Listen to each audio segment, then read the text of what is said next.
président de la commission du développement rural, Monsieur le Président de l'Assemblée nationale, Madame la Présidente de la commission du développement durable, Monsieur le représentant du Conseil économique, social et environnemental, Monsieur le représentant du Haut Conseil des collectivités territoriales, Monsieur le représentant de l'Union des associations des élus locaux, Monsieur le directeur général de l'IPAR, mes très chers frères, Monsieur le coordinateur du projet Saint-Souffle, Mesdames et Messieurs les consultants et experts, permettez-moi de remercier d'emblée mes collègues parlementaires ainsi que les conseillers et hauts conseillers d'avoir pris part à cet important atelier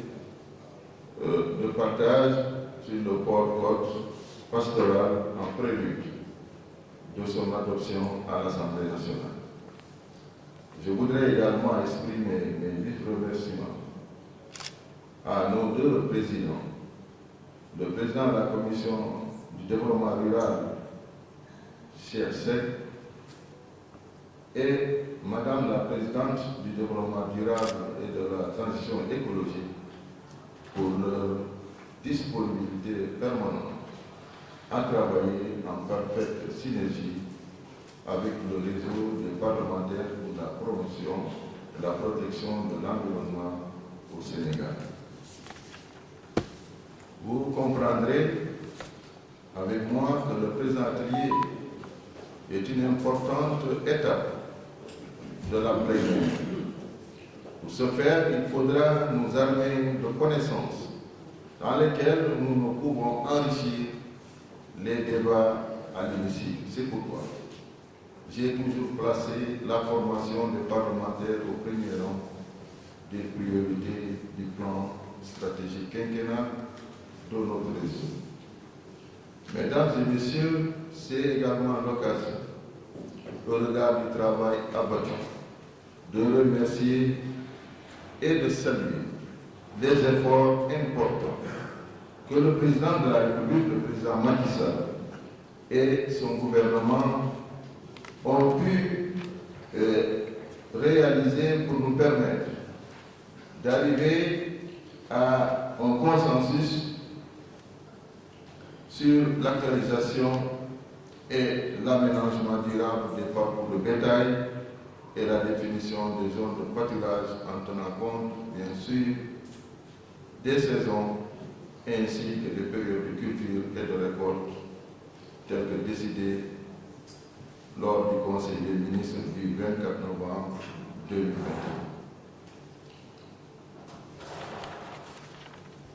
C'est pourquoi, dans le cadre du plan Sénégal émergent,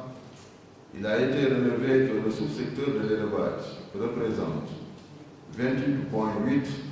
du PIB du secteur primaire et contribue à la sécurité alimentaire et nutritionnelle tout en assurant les moyens d'existence de 30% des ménages en milieu rural. Ainsi, ce projet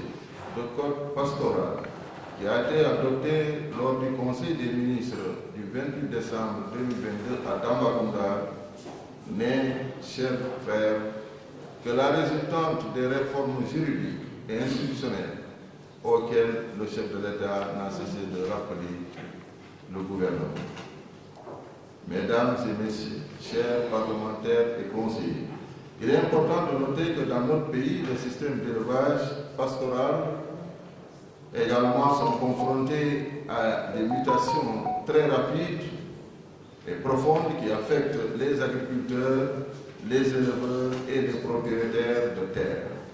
Il entraîne ainsi une augmentation de la pression foncière, la modification des systèmes agroécologiques, la demande en produits animaux. Pour remédier à toutes ces difficultés, il fallait un code pastoral pour améliorer le mode d'élevage pratiqué par les peuples normands et fondé sur l'exploitation de la végétation naturelle.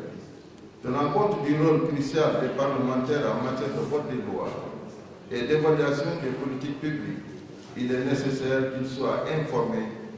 sur l'avis des acteurs par rapport au code pastoral. Ainsi,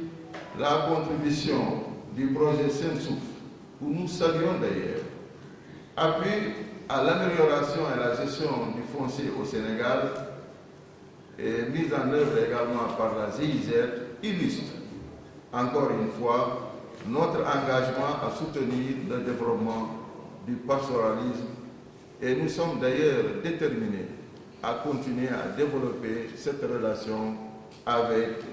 ce partenaire important qui est Sensouf, appui à l'amélioration et à la gestion du foncier au Sénégal et également avec l'appui de la GIZ et de notre partenaire stratégique, IPAR. Je ne vais pas terminer sans, mesdames et messieurs, remercier très chaleureusement le président Cheikh Omar Ba pour son appui à notre action à la tête de ce réseau. Il faut le rappeler, depuis que nous avons pris la direction du REPES, il n'a cessé de nous appuyer, de nous apporter conseil et ces orientations nous ont permis toujours de remporter des succès et des victoires ici bien au niveau national qu'au niveau de la région ouest-africaine. Je voudrais, au nom de tous les collègues membres de ce réseau, lui dire un grand merci. Et cette relation que nous avons aujourd'hui avec également nos amis de la GIZ, je salue au passage notre ami et frère Kader, qui a été d'ailleurs un assistant parlementaire du réseau, un des tout premiers assistants, et ils ont travaillé pour qu'aujourd'hui se tienne cette rencontre. Je voudrais, Monsieur le Président, leur dire un grand merci. Vous demandez vous-même, Monsieur le Président Sexé, de transmettre à Monsieur le Président de l'Assemblée nationale, en tout cas ces remerciements que nous avons pour ces partenaires qui ne cessent d'appuyer l'Assemblée à travers ces différentes rencontres qui sont de nature à capacité à renforcer les connaissances des parlementaires pour les permettre de bien étudier et de se prononcer sur des sujets d'actualité, mais surtout sur les dossiers qui doivent rythmer la vie de notre nation. Mesdames et messieurs, je vais également remercier la coopération allemande, la GIZ, qui est présente dans notre pays depuis des années. Je le disais tout à l'heure, que la GIZ est intervenue dans les différents compartiments de l'homme, de la vie de notre société, et je voudrais ici leur dire un grand merci. Mesdames et messieurs, chers collègues, je vous remercie tous alors de votre présence à cet atelier. Merci à tout le monde.